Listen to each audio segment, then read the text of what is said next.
और किसान पंचायत में जैसा हमने आपसे वादा किया, हमारे साथ इस वक्त लाइव मौजूद हैं केंद्रीय मंत्री नितिन गडकरी। स्वागत है नितिन जी आपका आज तक पर किसान पंचायत में। नमस्कार जी नमस्कार। गडकरी जी, किसानों का नेता किसको माना जाए? मोदी जी को, जो ये कह रहे हैं कि हमने किसानों को सम्मान दिया है, हमारी सरकार कृषि की सुधार का कानून लेके आई है, या फिर उन लोगों को जो सिंगू बॉर्डर पर बैठे, गाजीपुर बॉर्डर पर बैठे, टिकरी पर बैठे और कह रहे हैं कि कानून वापस लो, तब तक आंदोलन खत्म नहीं होगा? देखिए, ये किसान का नेता कौन होगा इसकी चर्चा नहीं है। सबसे महत्वपूर्ण सवाल यह है कि किसान का भविष्य किसके साथ जुड़ा हुआ है और किसान का भविष्य बनाने के लिए क्या करने की आवश्यकता है। और सबसे इंपॉर्टेंट चीज़ यह है कि हमारी सरकार जो 6 साल में आई और उसने किसानों के हितों में जो भी निर्णय किए हैं, वो निर्णयों की अगर तुलना की जाएगी तो पिछले 50-60 साल में अभी तक जो बाकी शासन था उस तुलना में सबसे ज़्यादा किसानों के हितों में हमने निर्णय किए हैं। और इसीलिए एमएसपी हमारे 6 साल में लगातार बढ़ती रही है। और ये सच्चाई है कि किसान अपनी उपज को बेचने के लिए आज तक उसके ऊपर बंधन था कि बाजार समिति के मार्केट में ही उसको बेचना पड़ता था। अब वहाँ के बजाय किसान बाजार समिति का भी चॉइस है या बाहर भी बेच सकता है। और मैं आपको मेरी खुद की बात बता रहा हूँ। यहाँ धापेवाड़ा करके नागपुर जिले में मेरी खेती है, मेरे यहाँ ऑर्गेनिक सब्जी होती है और मैं वो मार्केट में जाने के बजाय यहाँ प्रताप नगर चौक में एक शेतकरी बाजार में बेचता हूँ। तो मार्केट से मुझे 10 रुपये ज़्यादा प्राइस भी मिलती है और मार्केट में जो बिचौलियों को 8% दलाली देनी पड़ती है वो भी देनी नहीं पड़ती, जिसके कारण मेरे को ज़्यादा उत्पादन होता है। तो कहीं ना कहीं किसानों का फायदा हमको करना है, किसानों को ज़्यादा भाव दिलाना है कि किसानों का शोषण करना है। मैं ये मानता हूं कि हमको किसानों के साथ न्याय करना है, उनका फायदा करना है और इसलिए बिचौलियों से, बाकी ट्रेड बिजनेस से उनकी मुक्ति दिलाकर उनके माल की सही कीमत लेने का उनको अधिकार है। और देखिए, आज तक किसानों के माल की कीमत तय करने का उसको अधिकार नहीं था, क्योंकि बाजार समिति में जाकर किसान के माल की जो भी कीमत तय होती थी, जो मार्केट में वो दलाल जो था, बिचौलिया, वो तय करता था या लेने वाला तय करता था। अब पहली बार किसानों को अपने टर्न पर अपना माल किसी को भी बेचने का अधिकार मिला है और इसलिए किसानों का इसमें भला है। और मैं मानता हूं कि जहां किसानों का भला है उसी के साथ लोगों ने साथ देना चाहिए। इस प्रकार से किसानों के भलाई के अच्छे जो कार्य हो रहे हैं उसका विरोध करना ठीक नहीं होगा। ये जब कन्विंस नहीं किया जाता तो कंफ्यूज करके किसानों को गुमराह करने की बात चल रही है। और सच्चाई यह है कि ये सब कानून किसानों के हित में बने हैं। लेकिन कौन कंफ्यूज कर रहा है गडकरी जी? और सरकार 6 दौर की बातचीत के बाद भी कन्विंस क्यों नहीं कर पा रही? कंफ्यूजन फैलाने वाले हावी क्यों हो जा रहे हैं? देखिए, पहली बात तो ऐसी है कि पार्लियामेंट में, लोकसभा और राज्यसभा में जब भी ये बिल आए थे तो इसमें सभी पार्टियों ने जो जो भी सुझाव दिए थे उसको सरकार ने स्वीकार किया और उसके बाद ही ये बिल पास हुए। इसके बाद में भी अगर कोई अच्छे सुझाव आते हैं तो सरकार ओपन माइंडेड है, सरकार खुली है, सरकार उन सुझाव को लेने के लिए तैयार है। और इसलिए सरकार के तरफ से कोई ऐसी प्रतिष्ठा का विषय नहीं है जिसमें भी किसानों का भला होगा। ऐसे कोई भी अच्छे सुझाव को सरकार स्वीकार करने के लिए तैयार है, ये मैं आपको विश्वास के साथ बता देना चाहता हूं। लेकिन गडकरी जी, आप तो खुद ऐसी चीजें पहले देख चुके हैं, कई दफे ऐसी चीजों में आपने संकट मोचक की भूमिका निभाई है। आपको लगता नहीं कि इतना बड़ा प्रदर्शन केवल क्योंकि किसी ने मिसलीड कर दिया इसलिए खड़ा नहीं किया जा सकता? कहीं ना कहीं कोई वास्तविक डर किसानों के मन में होगा जो इस शक्ल में बाहर आ रहा है। देखिए, एक तो सही बात यह है कि किसानों की पिछले अनेक सालों से जो परिस्थिति है उसमें ऐसा है कि इंटरनेशनल प्राइस और मार्केट प्राइस, ये दोनों की तुलना में एमएसपी उससे ज़्यादा है। केवल ऑयल सीड ऐसी है कि ऑयल सीड में आज हमारे देश में 90,000 करोड़ का ऑयल हम इंपोर्ट कर रहे हैं। और इसलिए सबसे महत्वपूर्ण बात है कि किसानों के चीज़ को अच्छे भाव मिलने के लिए हमने ये पहला ऐतिहासिक निर्णय मोदी जी के सरकार के नेतृत्व में लिया गया है कि अब शुगर जो है, हमने पिछले साल 60 लाख टन शुगर एक्सपोर्ट करने के लिए 6,000 करोड़ की सब्सिडी दी है। अब पहली बार यह निर्णय किया गया है कि किसानों को भाव मिले, इसलिए शुगर केन जूस से, मोलाइसिस से, बी हेवी मोलाइसिस से, इथेनॉल का तो खरीदी करेंगे ही, पर इसके साथ साथ चावल और कॉर्न और बाकी भी फूड ग्रेन से बना इथेनॉल बनाने की अनुमति दी गई है। और हमारे पास 280 लाख टन चावल का स्टॉक है।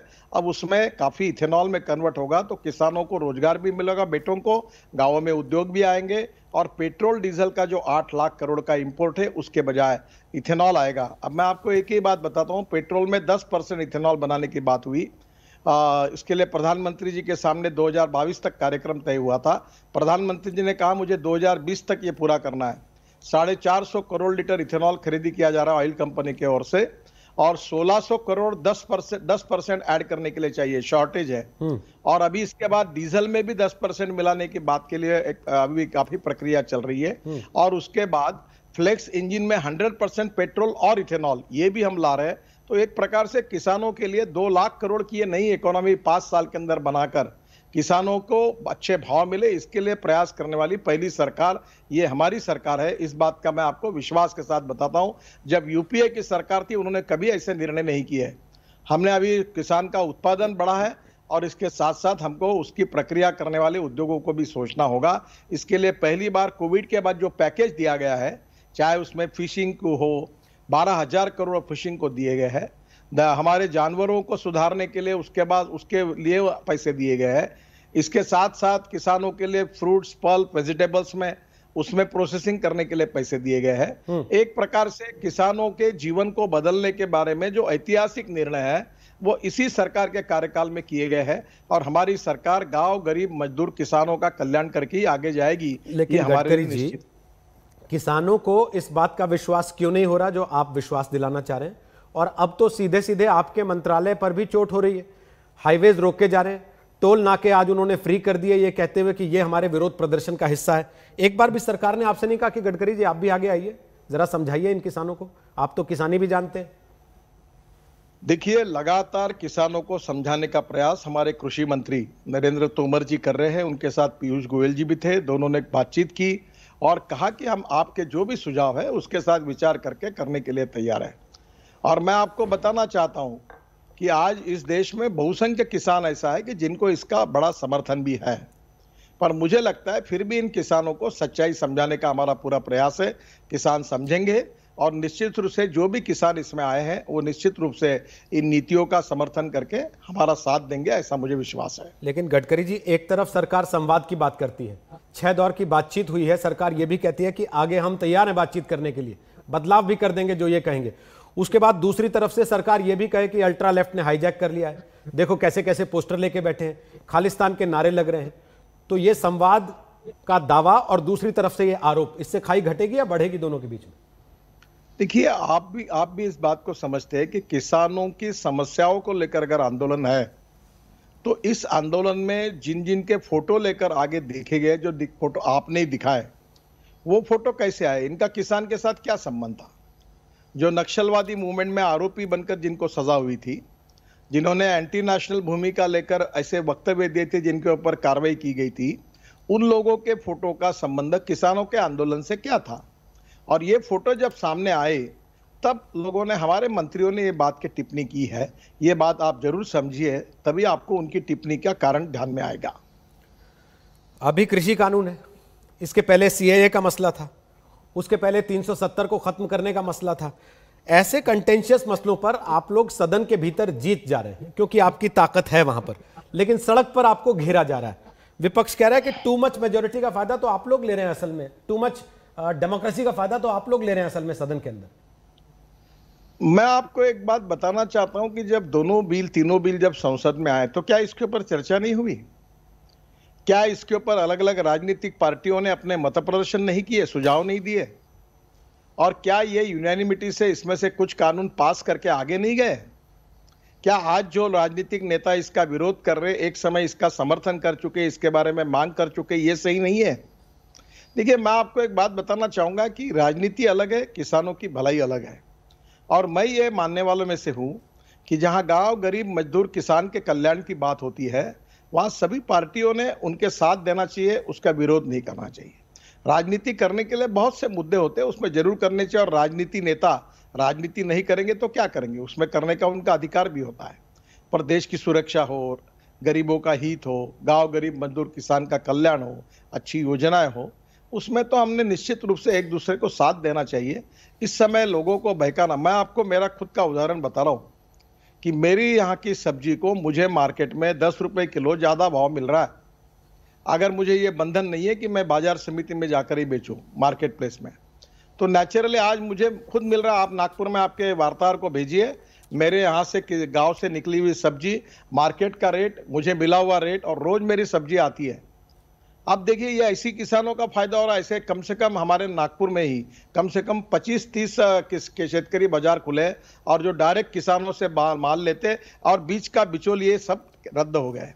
अब मुझे बताइए, कोविड के समय में बाजार बंद थे, तब से ये पद्धति विकसित हो गई और आज वो एक्स्टैब्लिश हो गई है।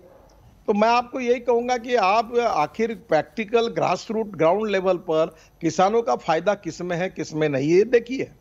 और किसानों का शोषण भी होता था मार्केट में। और एक बात देखिए कि हर चीज, जैसे आपके यहाँ कोई एडवर्टाइजमेंट आएगी तो एडवर्टाइजमेंट का रेट क्या होगा ये आपको तय करने का अधिकार है। आप मार्केट में जाओ, कोई बिस्किट का पूड़ा खरीदी करो, उसके ऊपर वो कंपनी तय करेगी उसका बेचने का रेट क्या है। आप साबुन खरीदी करो, साबुन वाले के रेट उसमें लिखा रहेगा। पर किसान अपना गेहूं और चावल जब मार्केट में ले जाता है तो उसका रेट तय करने का उसको अधिकार नहीं था। मार्केट में जाकर व्यापारी और दलाल जो बिचौलिया होता है वो उसके बीच में बैठकर भाव तय करता था। अब वो किसान अपने लिए अपने माल को बेचते समय उसको सही भाव जहां मिलेगा वहां बेचेगा और अपना बात तय करेगा। ये किसानों का हित है कि अहित है? मेरी बात से आप एक ही बात समझ लो, ग्रास रूट लेवल पर ये किसानों का फायदा है। ये बोल रहे कि बड़े बड़े उद्योगपतियों को हम लोग कॉन्ट्रैक्ट फार्मिंग दे रहे। मैं विदर्भ में हूं, यहाँ किसान आत्महत्या कर रहे हैं। अब किसानों के पास बीज के लिए पैसा नहीं, खाद के लिए पैसा नहीं, पानी के लिए पैसा नहीं, ड्रिप इरिगेशन के लिए। अगर कोई बाजू वाला किसान आता है, बोलता है मैं जमीन को ट्रैक्टर से उसकी सबसे ये भी करूंगा, नांगरेट भी करूंगा, सीड भी लाऊंगा, फर्टिलाइज भी लाऊंगा, खर्चा पूरा कैपिटल में लगाऊंगा और जो उत्पादन मिलेगा उसमें पर एकड़ आपको दूंगा, या जो उत्पादन मिलेगा उसमें खर्चा काटकर आधा तुम्हारा होगा आधा मेरा होगा। क्या हम एक आधी इंडस्ट्री अड़चन में आती है तो जॉइंट वेंचर नहीं करते और उसके बाद वो इंडस्ट्री वहां से जो कर्जे के बोझे से बाजू नहीं निकल जाती? अब मुझे बताओ, किसान को मदद करना, जो किसान की जमीन बंजर है, जो पैसा नहीं है उसके पास, सीड के लिए पैसा नहीं, फर्टिलाइजर के लिए पैसा नहीं, और तीसरा आदमी लेकर उसको केवल जमीन का कैपिटल मानकर बाकी इन्वेस्टमेंट करके किसान को उसका फायदा दे रहा है, तो क्या यह किसान का हित नहीं है? आज कितने ऐसे किसान है कि जो कर्ज के बोझे के कारण ना सीड खरीद सकते हैं, ना फर्टिलाइजर ले सकते हैं, ना पानी की व्यवस्था कर सकते हैं। क्या ऐसे किसानों को अगर कोई जॉइंट वेंचर पार्टनरशिप करते हैं और उसके कारण उनको जो जमीन बंजर रहने के बजाय अगर 2 पैसे मिलते हैं तो उसमें गलती क्या है? इसका विरोध करना गलत होगा, ये ठीक नहीं है। और यही बात किसानों के हित में है और ये निश्चित रूप से हम किसानों को समझा रहे हैं और बहुसंख्यक किसान समझ भी गए हैं। और जो भी आज आंदोलन कर रहे हैं उनका आंदोलन करने का अधिकार है, पर हम सच्चाई उनको समझाएंगे और निश्चित रूप से इस मार्ग से उनको दूर करेंगे, ऐसा मेरा विश्वास है। बाकी जो राजनीतिक नेता है उन्होंने तो सोने का ढोंग ही किया है। उनको कैसा भी करके हम कुछ भी करें तो उनको आंदोलन करना है, उनको तो हम नहीं रोक सकते। राजनीतिक नेताओं की बात पे आगे आते हैं, उसके पहले मेरा एक सवाल आपसे यह है कि सरकार बार बार कह रही कि हम सिग्निफिकेंटली इन कानूनों को लेकर झुकने के लिए तैयार है। किसानों ने कुछ बिंदु उठाए जिनमें से बहुत सारे बिंदुओं पर सरकार ने स्वीकृति भी दे दी कि हम एमएसपी की लिखित गारंटी दे देंगे। प्राइवेट मंडियों पर टैक्स लगाने की जो बात सरकार ने स्वीकार की उसको भी लिखित में देने को सरकार तैयार हो गई। लेकिन मेरा सवाल यह है कि आप डिमांड्स मान के आंदोलन खत्म करा लें तो क्या वो कृषि रिफॉर्म्स का असली मकसद पूरा हो जाएगा इन बदलावों के साथ जिसके लिए आप ये बिल लेके आए थे? देखिए, पहली बात तो ऐसी कि बिल लाने के पीछे सरकार का उद्देश्य यही था कि किसान का कल्याण हो। ये किसान कौन से पार्टी का है, किसका समर्थन करता है, इसका कौन नेता है, ये प्रश्न गौण है। मूलतः बात है कि पहली बार आज देश के इतिहास में किसानों को अपनी माल की कीमत खुद को तय करने का अधिकार प्राप्त हुआ। ये फंडामेंटल राइट जितना संविधान में है उतने बराबरी का एक अधिकार इस बिल के कारण मिला है। मैंने जैसे पहले आपको कहा था कि आज देखो मार्केट में हर चीज जो भी मिलती है उसको तय करने का अधिकार उसके मैन्युफैक्चरर उत्पादक को है। ये पहली बार किसान ऐसा है कि इसकी किसी भी चीज का भाव तय करने का अधिकार किसान को नहीं है। किसान जब मार्केट में जाता है तो बिचौलिया और खरीदने वाला उसका भाव तय करता है। अब पहली बार किसान तय करेगा कि जो भी हो वो अगर वो जो बोलता है वो भाव जिसको देगा उसी को वो अपना माल बेचेगा। अब मुझे बताओ, सिंपली ये बात किसान के फायदे की है कि नहीं है? और इसलिए मैं ये मानता हूं कि ये सब बातों के ऊपर जो ग्राउंड रियलिटी है वो बहुत अलग है और इसमें किसानों के हित में ये हो रहा है और निश्चित रूप से किसान इसको समझेंगे। बाकी राजनीतिक पार्टी है, उनका अपना काम रहता है, लोकतंत्र में उनका अधिकार होता है, वो अपना आंदोलन करते रहे, पर किसानों का सपोर्ट उनको नहीं मिलेगा और किसान निश्चित रूप से सरकार के साथ नए जो एग्रीकल्चर में जो रिफॉर्म हो रहे हैं उसका सहायता करेंगे, सहयोग करेंगे, ऐसा मेरा विश्वास है। राहुल गांधी ने आज एक ट्वीट किया है जिसमें उन्होंने अखबार की रिपोर्ट का हवाला दिया है कि पिछले 16 दिन के इस आंदोलन के दौरान कम से कम 11 किसानों की मौत हो चुकी है। इसके पहले नोटबंदी में भी सरकार के ऊपर आरोप लगे कि लाइनों में खड़े खड़े लोग मर गए। उसके बाद जब लॉकडाउन हुआ, सरकार के ऊपर आरोप लगे कि सरकार की संवेदनहीनता की वजह से लोगों को यह परिस्थिति देखनी पड़ी। क्या आप इस बात को स्वीकार करते हैं कि आपकी सरकार अक्सर ऐसे बड़े मौकों पर संवेदनहीन हुई है? पहली बात तो ऐसी है कि सरकार संवेदनशील है। अभी तक किसानों के ऊपर कई लाठीचार्ज नहीं हुआ, कई गोली नहीं चली, कई किसानों को रोका नहीं गया, किसान को सम्मान के साथ डील किया गया। आज भी सरकार चाहती, राज्य सरकार चाहती, हरियाणा की सरकार चाहती, पुलिस चाहते, तो निश्चित रूप से कुछ ना कुछ कार्रवाई होती। अभी आप ही दिखा रहे कि किसान रोड रोक रहे थे, किसान टोल नाके पर चले थे, किसी ने काठी नहीं चलाई, किसी ने उनको रोका नहीं। आज भी लोग शांतिपूर्ण रूप से उनको आंदोलन कर रहे हैं, तो उनके बाद सम्मान के साथ व्यवहार कर रहे हैं। इसका मतलब सरकार के कारण कोई किसान का मृत्यु नहीं हुआ, ना सरकार ने किसी कार्रवाई के कारण मृत्यु हुआ है।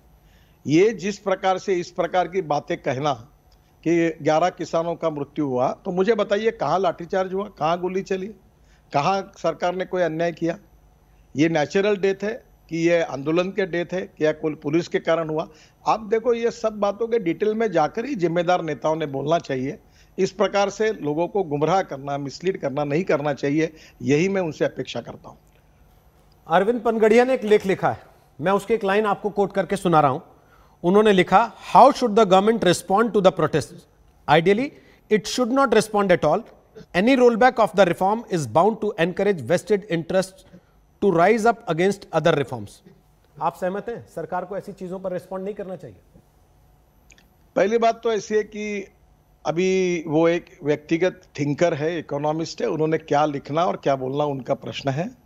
लोकतंत्र में संवेदनशील राजनीतिक पार्टी के रूप में और संवेदनशील शासनकर्ता के रूप में जब भी कोई बात होती है तो उनके साथ चर्चा करनी चाहिए, बहस करनी चाहिए और चर्चा से निचोड़ निकालकर निर्णय करके उसके ऊपर निर्णय करने चाहिए। यही लोकतंत्र का तकाजा होता है और इसलिए लोकतंत्र में विरोधकों के साथ भी बातचीत होती है और चर्चा के द्वारा प्रश्नों को सुलझाया जाता है। मुझे लगता है कि हमारी परंपरा यही है। अटल बिहारी वाजपेयी से लेकर आज हमें यही विरासत मिली है भारतीय जनता पार्टी को। वो देश के लोकतंत्र में ऐसे एक नेता थे कि जिन्होंने विपक्ष का सम्मान करते हुए ही अपनी राजनीति की है। हम उन्हीं का अनुकरण कर रहे हैं और मोदी जी और हम सब लोग मिलकर हम सबसे चर्चा करना चाहते हैं, सुझाव लेना चाहते हैं। जो भी उसमें से अच्छे सुझाव आएंगे वो स्वीकारना चाहते हैं और चर्चा का मार्ग हम कभी बंद नहीं करेंगे। हाँ, एक बात जरूर है, जो किसानों के हितों में जो बात कही गई है, जो किसानों के हित में है, वो अगर हम बदल देंगे तो उसमें किसानों के साथ अन्याय होगा और किसानों के साथ अन्याय करने वाला कोई निर्णय सरकार ने करना उचित नहीं होगा। ये मेरी बात से तो आप भी सहमत होंगे। मैं सहमत हूं आपकी बात से, लेकिन साथ साथ सवाल ये भी तो है कि जब सरकार के भीतर से ही किसी खेमे से एक आवाज उठ जाए कि लोकतंत्र की अति से देश को क्षति हो रही है, ये टू मच डेमोक्रेसी है, जिस तरीके से रिफॉर्म्स का रास्ता रोका जा रहा है, उस पर क्या कहेंगे आप? देखिए, पहली बात तो ऐसी कि मैंने सरकार की भूमिका आपको रखी है कि लोकतंत्र में संवाद होना चाहिए। जहां संवाद नहीं होता वहां विसंवाद होता है और जहां विसंवाद होता है वहां वितंडवाद होता है। लोकतंत्र की पहली आवश्यकता है कि आपस में मिलना चाहिए, बातचीत करनी चाहिए और देश के हित में अगर विपक्ष ने भी अच्छे सुझाव देने दिए तो उसको स्वीकारना चाहिए। और इसीलिए हमारी पार्टी, हमारी सरकार मोदी जी के नेतृत्व में ओपन माइंडेड है और इसीलिए नरेंद्र तोमर जी, पीयूष गोयल जी ने बार बार उनको कहा कि आप इसमें भी अच्छे सुझाव जो भी देंगे उसके ऊपर विचार करेंगे। और आपने अभी बताया कि हमने इसके बारे में कुछ उनकी समस्याओं के बारे में उनको कहा कि इसके ये सोल्यूशन है, ये हम तैयार है, इस बात को मान्य करने के लिए भी तैयार है, ये भी कहा गया है। तो मुझे लगता है कि लोकतंत्र में संवाद कायम रहना चाहिए।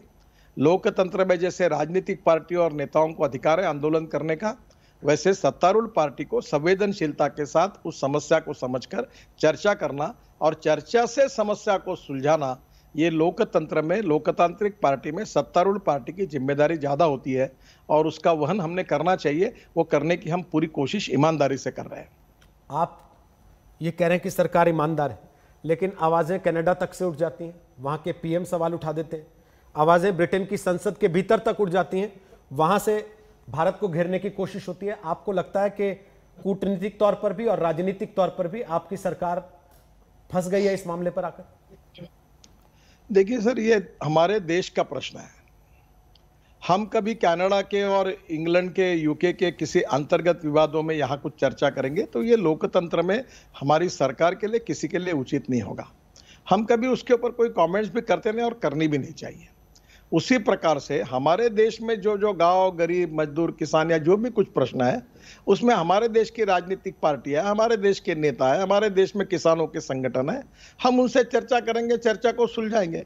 इसके ऊपर किसी बाहर के देश के व्यक्ति ने, पदाधिकारी ने या किसी पद पर हुए व्यक्ति ने कमेंट्स करना, मुझे नहीं लगता ये उचित है। और मुझे लगता है इसकी दखल आपने भी लेने की कोई आवश्यकता नहीं है। हमारे देश में जो भी लोग अपनी समस्या के बारे में बोलेंगे, ये उनका अधिकार है, उनके साथ हम जरूर चर्चा करेंगे।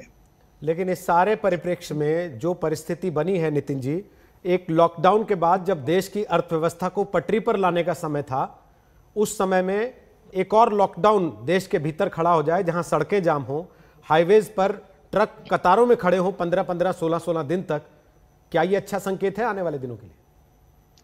निश्चित रूप से इस प्रकार से हाईवे को रोकना, उद्योग व्यापार को रोकना, ये देश के हित में नहीं है, किसानों के हित में भी नहीं है। और दूसरी बात ऐसी है कि इस क्वार्टर में हमारी इकोनॉमिक ग्रोथ के रिजल्ट्स भी काफ़ी अच्छे हैं और हम कोविड-19 की परिस्थिति पर मात करके हमारी इकोनॉमिक वॉर की लड़ाई लड़ रहे हैं। पॉजिटिविटी और सेल्फ कॉन्फिडेंस के साथ दोनों पर मात करके हम आगे जा रहे हैं। अब कोविड का वैक्सीन भी मिलने का स्थिति में आया है।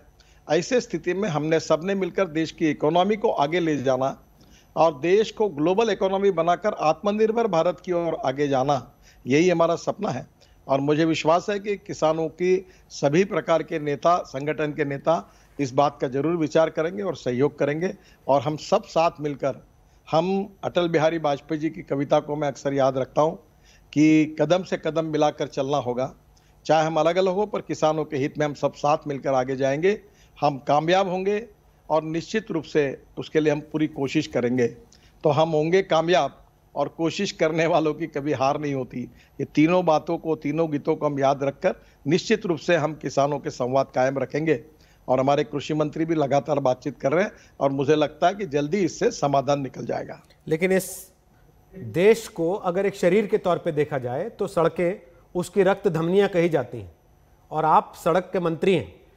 दो तरीके से, एक इस विरोध से लड़ना, गति अवरोध से लड़ना जो कि जाम लगा रहा है जगह जगह पर, और दूसरा उस रफ्तार को कायम करने के लिए और बढ़ाने के लिए सड़कों का निर्माण कार्य लगातार करते रहना, जिस पर आपका जोर रहता है।